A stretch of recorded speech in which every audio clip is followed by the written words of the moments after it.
One of the first thing God commanded man to do is to walk. Man is not built to be docile. I mean, no matter what you're doing, you must find time to stand up, take some brisk walk. It's very important. Diabetes today is no more as vague as it used to be. People are getting to be aware of diabetes because at least people now know there's something called diabetes. Even in Yoruba, ito sugar. Today in Nigeria, in Africa, sunny Africa, we have a lot of people that are deficient in vitamin D. You've already spent time amassing fortune and the wealth, and you now spend the entire wealth chasing your health. It makes no sense. For me, I don't want to pick that silver bullet and say, once you do this, this will happen. You need to look at all your risk factors. The moment you start to eliminate them one by one, if you know that, okay, genetically I have a family history of diabetes, you cannot change who you are.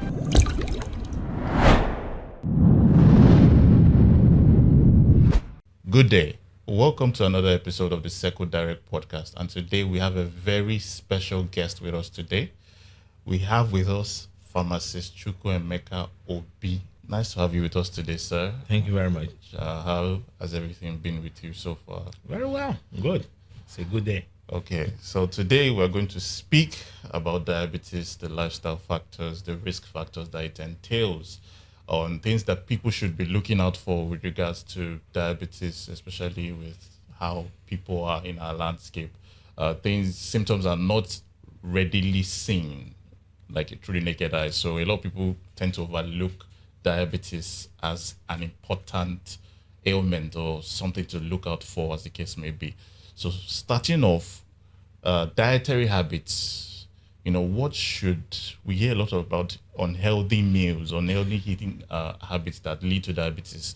Could you please break down the types of food or things that we can eat that would increase the risk of diabetes for someone?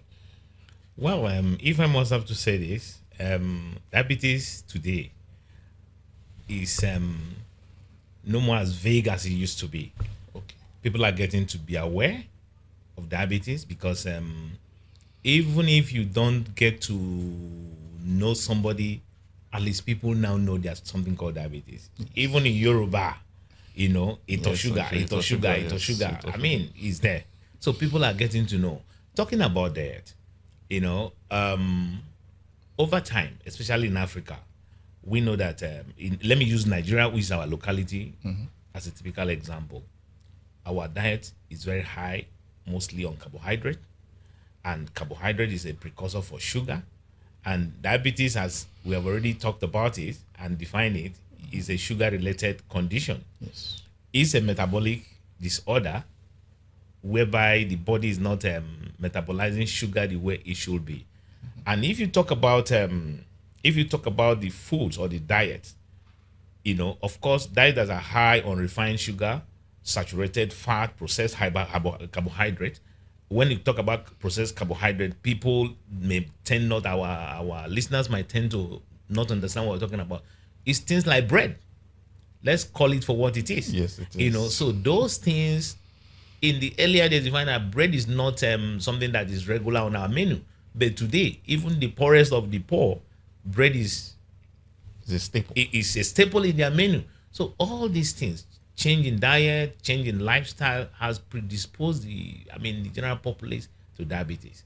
That's not taking away the genetic factor. Of course. So moving on, are there any specific myths regarding diabetes that you would like to dispel or speak about? Okay. One of the most popular myths is the fact that sugar causes diabetes. I call it a myth because it's just not them. There are a lot of other factors, right? And I would try to break it down using a common scenario that we can relate to. If your metabolic system is good, you can metabolize your sugar, your body can secrete insulin as and when you in the right proportion. You might take all the sugar and you might not immediately develop diabetes. But over time too, that can actually predispose you to diabetes, because that simply means that you keep firing the machine, laden it with sugar.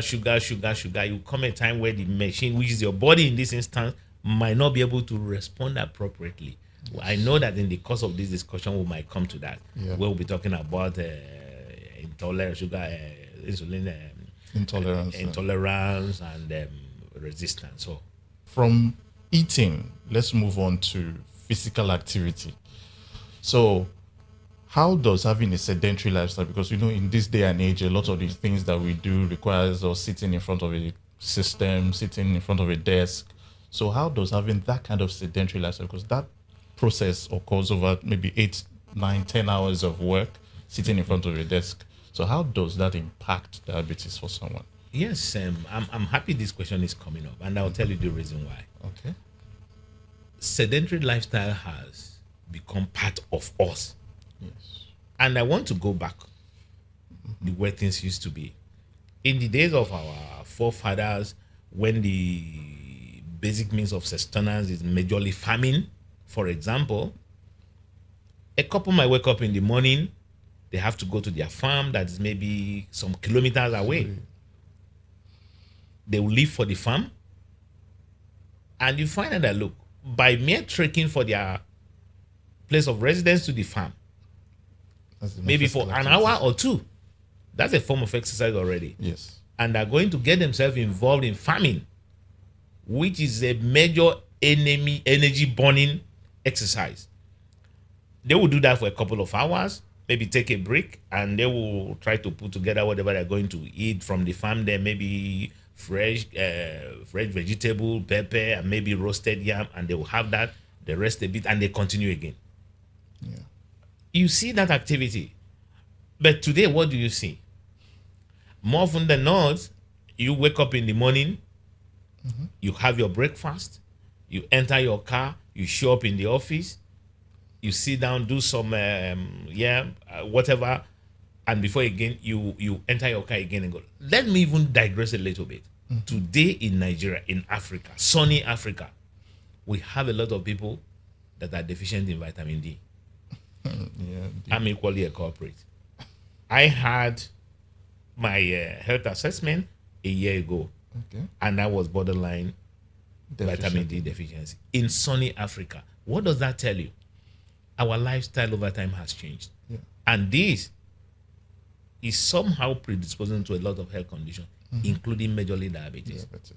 Yeah. So, for someone who is always busy, like you've already spoken about how, people just go to work, come back, and for people that is their complete lifestyle, they're always busy. If they are not even in the office, they have to take calls, just stay in front. Even in this day and age, you already have remote workers that sit in front of their system the entire time, and they are busy. It's not like they're they're faffing away. They're busy.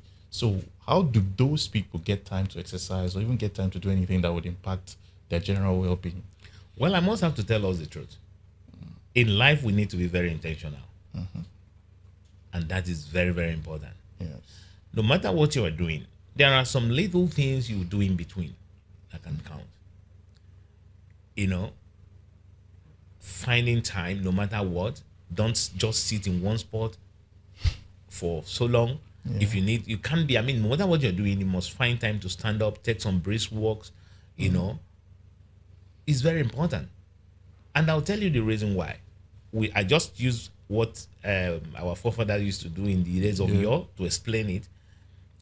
We can spend all those time thinking that, we are getting all the money, but it doesn't make any time to amass a fortune. Then over time, you spend the fortune chasing your health. Yes.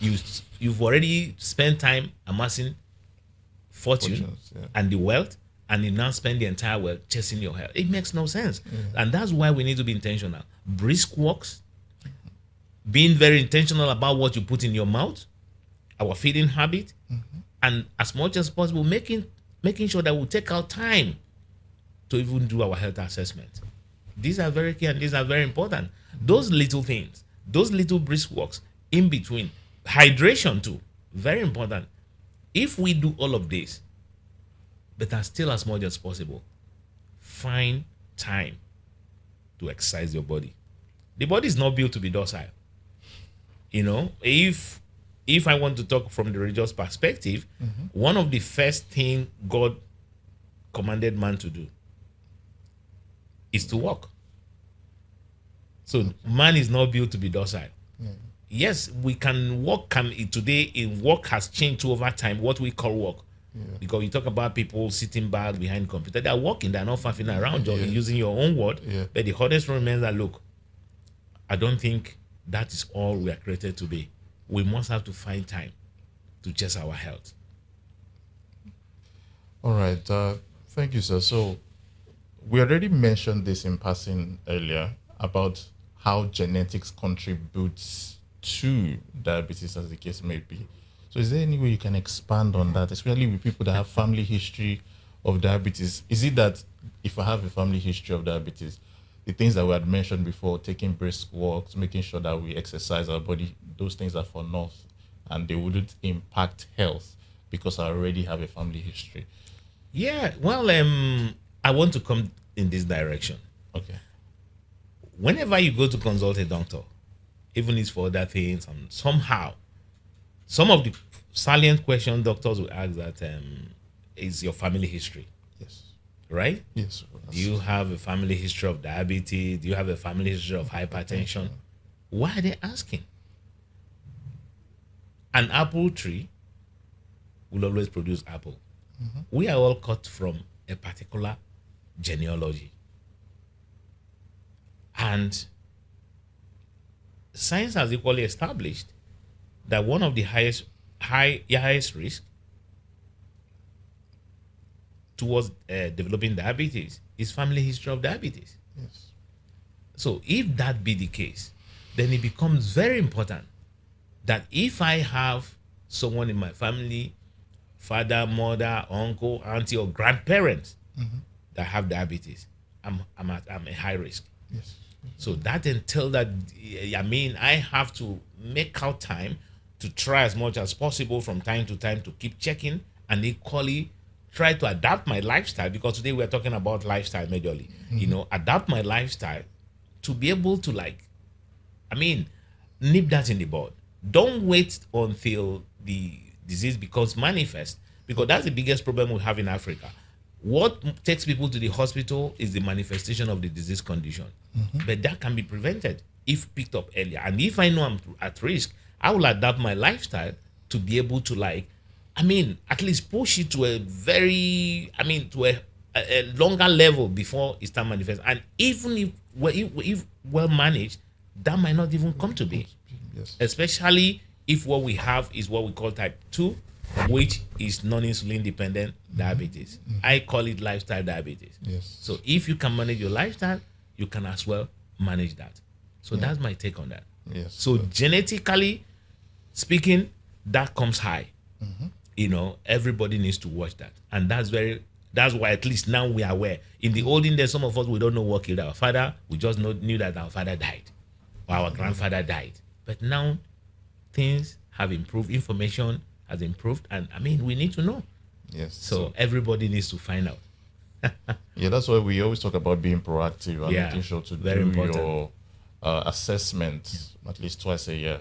So we spoke about age. So in my practice, I've started noticing a lot of the time now that younger people seem to now be getting diabetes. So before, by theory, when in medical school they would say, okay, don't bother about, or not don't bother, but 40, 45, 50 and above for things like hypertension or diabetes. But these days we're seeing more and more people 30, 25 seem to be getting this diabetes. So why do you think that is? Well, talking about this, it still goes back to our lifestyle. Yes, even in the course of talking about diabetes in the earlier times, you still have outliers that we call early onset diabetes. Early onset, yes. Fine. But you find that, look, they're outliers because they were low in number. But today, what are we seeing? It goes back to our lifestyle. Growing up as a child, what we call play is going out there to play football as boys. And the girls will be doing what they call, I'm an Igbo person, they call it Uga, pampa, tampa, they do all of those. In doing those, they're very active, they're burning energy. Today, what do children call play? Computer games. And even when that started creeping into our culture and mannerism, you need to buy a box, a game box, to be able to play game. It wasn't prevalent. Today, games have crept into our phones. And phones today are no more privileges. Even those that are the lower segment of the society, they have phones. And they derive so much joy in giving that phone to their children to play games. And when you watch a child playing game, he can be sitting there, maybe on a bottle of soda, popcorn, sitting one place. He can be there for hours. If that is not sedentary, then what could that be? So over time, this has affected children. Today, you have a lot of obese children. Yeah. Growing up as a child, it wasn't too prevalent. But today, it's a big issue. So when you talk about that early onset, these are predisposing factors. One of the predisposing factors to diabetes is obesity. Yes. And that's why I strongly believe that, look, there's a connotation between the increase of early onset diabetes in children and even people of maybe young adults to whatever. Obesity is the key thing. Sedentary lifestyle. Yes. So I believe that's a factor. Okay, so you've already spoken about it, but we touched on obesity having a connection with diabetes. So what are they being exposed to? What are the children being exposed to in terms of their diet? Is there anything that changed significantly between the old way of how children used to eat and now that would now predispose children to have more children with obesity, as the case may be? Well, these things stay us in the face, if truth be told. And I blame the parents, and I will tell you the reason why. The children, they don't go shopping. Yes, of course. Who determines what you have in the refrigerator are the parents. I don't know making sense. Yes, we already talked about the fact before, in the days of bread, I will continue to call bread, that's processed carbohydrate. That's processed sugar we'll talk about. They never used to be something that, comes handy. You want to talk about the soda. Soda, in American parlance, I don't want to call call it sugary drinks. Today, maybe some children only get to taste that during Christmas. It sounds, when I tell my children about that, it sounds so that it would mean what you're talking about, but those are the realities. Yeah. But today, all those things, even things that are like rice never used to be in our consumption pattern for rice has increased over time. Before, for some people, even the very top ones is the Sunday thing. Yeah. But today, in a week. So whether we like it or not, our consumption pattern, our food consumption pattern has equally changed over time. And that has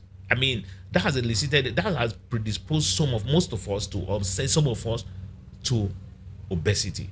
Yeah. And one of the risk factors for diabetes is obesity. Yes, it is. So we've spoken about obesity is a risk factor. So that would mean, this is just me asking, that would mean if somebody has significant weight loss, does that mean, that means their chances of diabetes has also significantly reduced? Yes, studies have shown that, look, that is true and valid. Okay. For a weight loss, for someone that is obese, for a weight loss of maybe 5 to 10%, or maybe 10 to 15 kg, will significantly affect the person's, especially for non-insulin dependent, which is type 2 diabetes. It actually helps in the person feeling better, even the blood sugar level coming down. And these things are real. These things are there. And I equally want to say, those it takes a lot of self-discipline to be able to come to that level. So as much as possible, I know we are definitely going to come to, so what will people do? It's very important. Yeah, so obesity, losing weight, we had spoken about our working habits also. So in the sense of those people that have working habits 9 to 5, always busy, so that comes with a downside, stress and lack of sleep. So how does that affect someone's ability to, dissuade diabetes, ever having a diabetes, for instance? Stress and sleep. As the case. Talking about stress, one thing I know about nature and creation is that look, it's very complete. It's when we get on their way, there's always a feedback mechanism. When you're stressed, one of the hormones, there's a distortion in your hormonal balance. Yeah. One of the hormones that get into your system or get released in your is cortisol. And what does it do? Cortisol has a way of impinging on insulin ability of the insulin to metabolize sugar.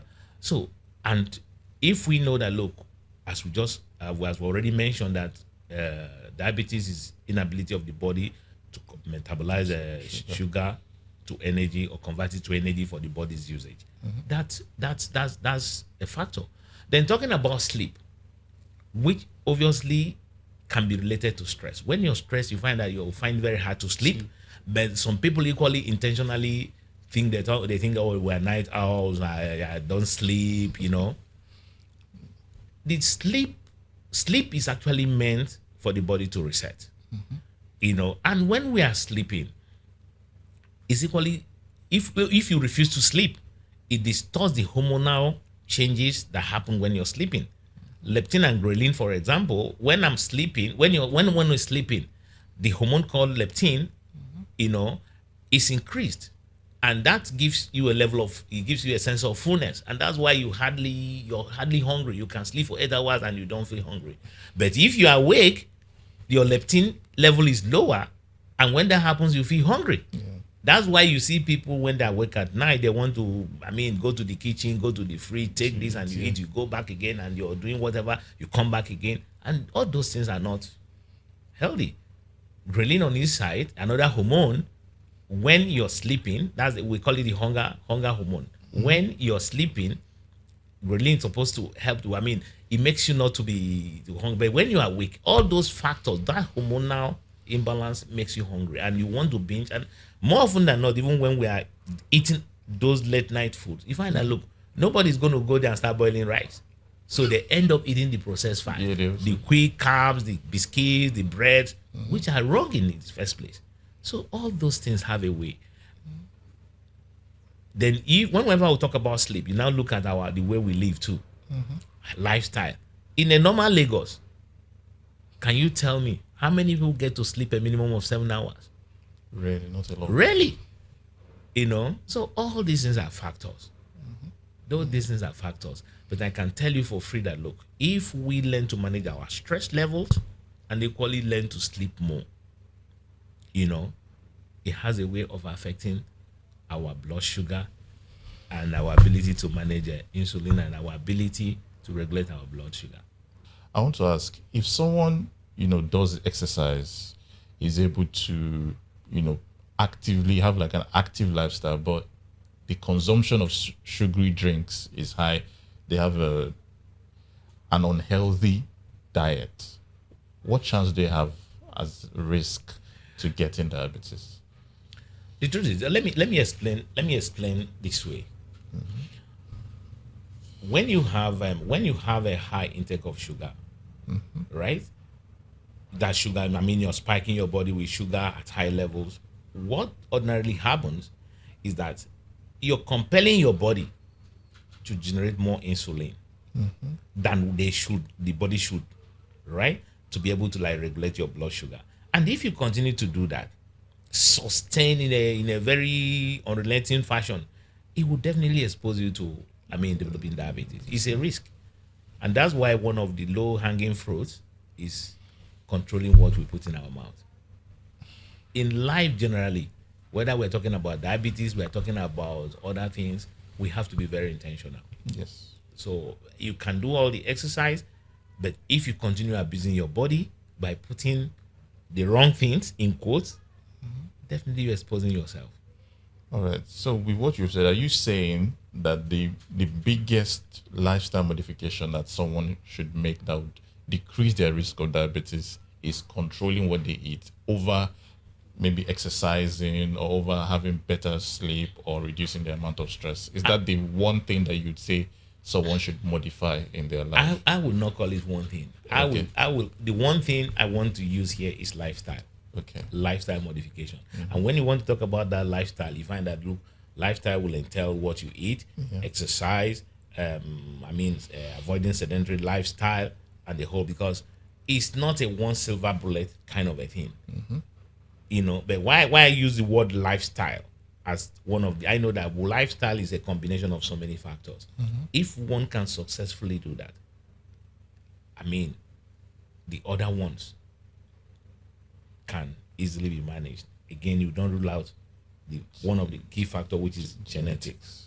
The reason why I wanted to ask that is because a lot of people always feel like, okay, I'm exercising, so why is my sugar level not coming down? Because a lot of people, they go to the hospital, they do their test, they tell them, oh, you are pre-diabetic, and they are like, okay, let me go and exercise or let me reduce what I'm eating, and then they'll go back and they'll see that there is no change in the figure that they had already seen previously.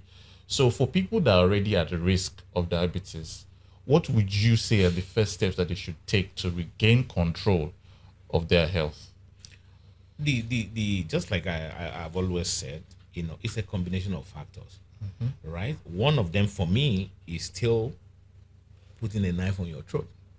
I always tell people, I've seen a situation where it tells, you've added so much weight or you become, you say, but I don't eat. I said, so what is caused? He said, rest of mind. And I always ask, rest of mind is how many calories?